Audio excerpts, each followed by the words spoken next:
मनवादी कुरीतियों को ठोकर मारकर 12 अक्टूबर को नागपुर के अंदर तथागत बुद्ध इस विश्व के सबसे बड़े लड़ाका सम्राट अशोक ने तलवार छोड़ दी थी और वो समरसता के मार्ग पर निकल पड़े थे। बाबा साहेब अम्बेडकर ने तमाम संघर्षों के बाद ये भी कहा था कि मैं हिंदू धर्म में पैदा तो हुआ हूँ, ये मेरा दुर्भाग्य रहा है, लेकिन मैं हिंदू धर्म में मरूंगा नहीं, ये मेरे बस की बात है। तो आज मैं भी इस बात को यहाँ से दोहरा रहा हूँ कि अभिषेक जाटव हिंदू धर्म में पैदा हुआ, ये मेरे बस की बात नहीं थी, लेकिन मैं हिंदू धर्म में मरूंगा नहीं, ये मेरे बस की बात है। इसीलिए मैं आज एकता की धरती से इस बात को लगा रहा हूँ कि जिस दिन बाबा साहेब अम्बेडकर ने तमाम मनवादी कुरीतियों को ठोकर मारकर, तमाम हिंदूवादी व्यवस्था को ठोकर मारकर एक ऐसे धर्म को अपनाया जिस धर्म को अपनाने के बाद भारत के सबसे बड़े लड़ाका, इस विश्व के सबसे बड़े लड़ाका सम्राट अशोक ने तलवार छोड़ दी थी और वो समरसता के मार्ग पर निकल पड़े थे। डॉक्टर बाबा साहेब अम्बेडकर ने भी 14 अक्टूबर 1956 को नागपुर के अंदर तथागत बुद्ध के धर्म को अपनाया था। तो आपका भाई भी साल 2024 को 12 अक्टूबर को नागपुर के अंदर तथागत बुद्ध के धर्म की दीक्षा लेगा और हिंदू धर्म को ठोकर मारने का काम करेगा, क्योंकि बाबा साहेब अम्बेडकर ने कहा था कि जब आपको कोई पेड़ छांव नहीं दे रहा हो तो आपको उसके जड़ पे वार करना पड़ेगा। तो इसीलिए आज हाथरस की धरती से मैं ये कह रहा हूँ, जो आपस में भाई को भाई से लड़ना सिखाता हो, जो आपस में ऊंच नीच की भावना रखता हो, मैं ऐसे धर्म को नहीं मानता, मैं ऐसे धर्म को कदापि नहीं मानूंगा। और इसीलिए मैं 12 अक्टूबर को तथागत बुद्ध के धर्म की दीक्षा भी लूंगा और एक नारा लगाऊंगा और आप भी मेरे साथ नारा लगाना। मैं आपसे कहूंगा बौद्ध धर्म की क्या पहचान, और आप कहोगे मानव मानव एक समान। बौद्ध धर्म की क्या पहचान, मानव मानव एक समान। बौद्ध धर्म की क्या पहचान, मानव मानव एक समान। अब कोई ये ना समझे कि बौद्ध कोई धर्म है, वो धर्म नहीं है, वो धर्म है। वो एक ऐसा मार्ग है जो आपको ईमानदारी, भाईचारे और समरसता की ओर बढ़ना सिखाता है, जो आपको बताता है कि इंसान इंसान है, कोई जाति नहीं है, कोई मजहब नहीं है। साथियों, अब जब भी दिल्ली के अंदर हम आंदोलन करेंगे तो मैं आपसे निवेदन करूंगा कि आप अपने इस भाई का दिल्ली के अंदर साथ निभाने आओगे या नहीं आओगे मुझे बताओ। बस आपके भाई के पीछे किसी नेता, किसी अभिनेता की सपोर्ट नहीं, किसी संगठन की सपोर्ट नहीं, लेकिन आप मुझे हाथ उठा के बताओ कि पूरे देश में अगर आपके ऊपर कहीं भी शोषण हुआ है तो क्या आपके इस भाई ने चैन की नींद लेने का काम किया?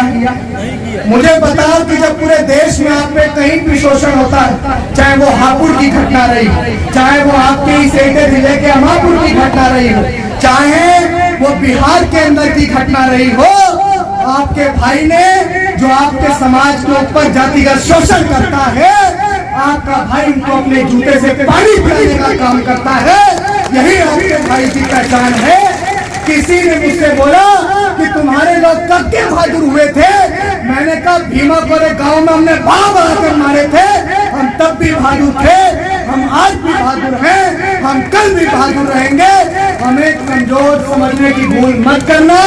जब तक ये संविधान सुरक्षित है तब तक आप सुरक्षित हो। तो आपसे भी निवेदन है कि संविधान को बचा के रखना, क्योंकि अगर संविधान नहीं बचेगा तो फिर आप भी नहीं बचेंगे। बहुत बहुत धन्यवाद। मैं अपने नेताओं से आप सबके माध्यम से फिर निवेदन करूंगा कि आप सब लोग एकजुटता बना लें। ये समाज बड़ी आशा भरी उम्मीद से आपकी तरफ देख रहा है कि हमारे नेता अगर एकजुट हो जाएंगे तो फूले का, शाहू का, कबीर का, भगत सिंह का, उधम सिंह का, डॉक्टर अंबेडकर का और सब महापुरुषों का सपना पूरा हो जाएगा। तो आप भी उस सपने को पूरा करने के लिए हमारा साथ दोगे या नहीं दोगे? मेरे नौजवान साथी, मैं आपको एक और बात आखिरी में कह दूं जो मोस्ट इम्पोर्टेंट है, और वो साथी है, साथियों, बाबा साहेब अम्बेडकर हमारे महापुरुष कैसे बने? उन्होंने सबसे ज्यादा शिक्षा और एजुकेशन को प्रायोरिटी दी। मैं आपसे भी कहूंगा हो इस तरह हौसले आजमाया करो, मुश्किलें देख कर मुस्कुराया करो।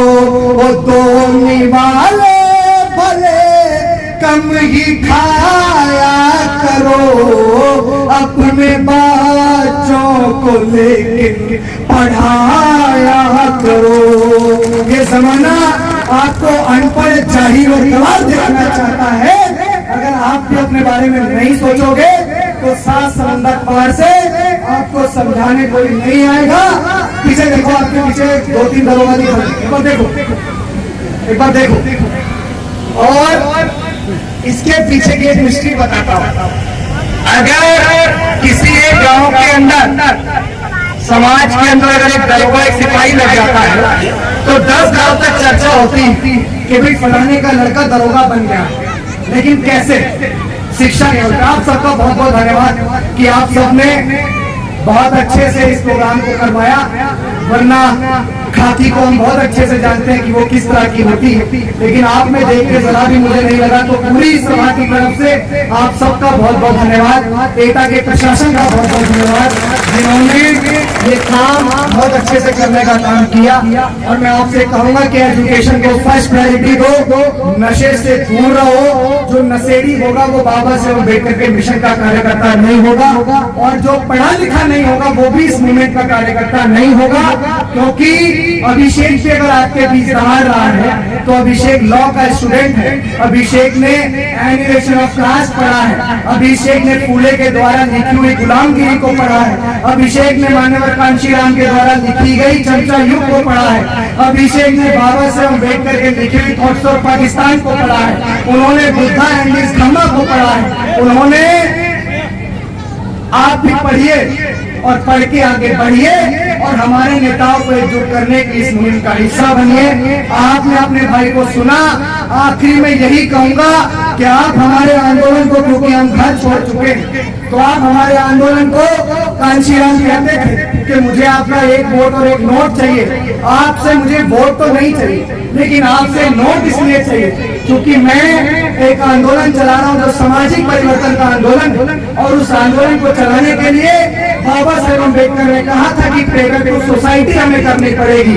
अपना कमाई का 5% हिस्सा ऐसे लोगों पर खर्च करना पड़ेगा जो समाज के लिए और हमारे आंदोलन को आगे बढ़ाने के लिए काम कर रहे हैं। तो अगर आपको लगता है कि हमारा आंदोलन सच्चा है तो इस आंदोलन के लिए 10, 20, 50, 100, 500, 1000 का सहयोग जरूर करिएगा। बहुत बहुत धन्यवाद। सहयोग आपको करना है, अभी करना है। अगर आप सहयोग करेंगे तो हम लोग और मजबूती से लड़ाई लड़ पाएंगे। और आपसे आखिरी में यही कहूंगा, जब तक सांस है अपने समाज के मान सम्मान स्वाभिमान को किसी भी कीमत पे झुकने नहीं दिया जाएगा। बहुत बहुत धन्यवाद।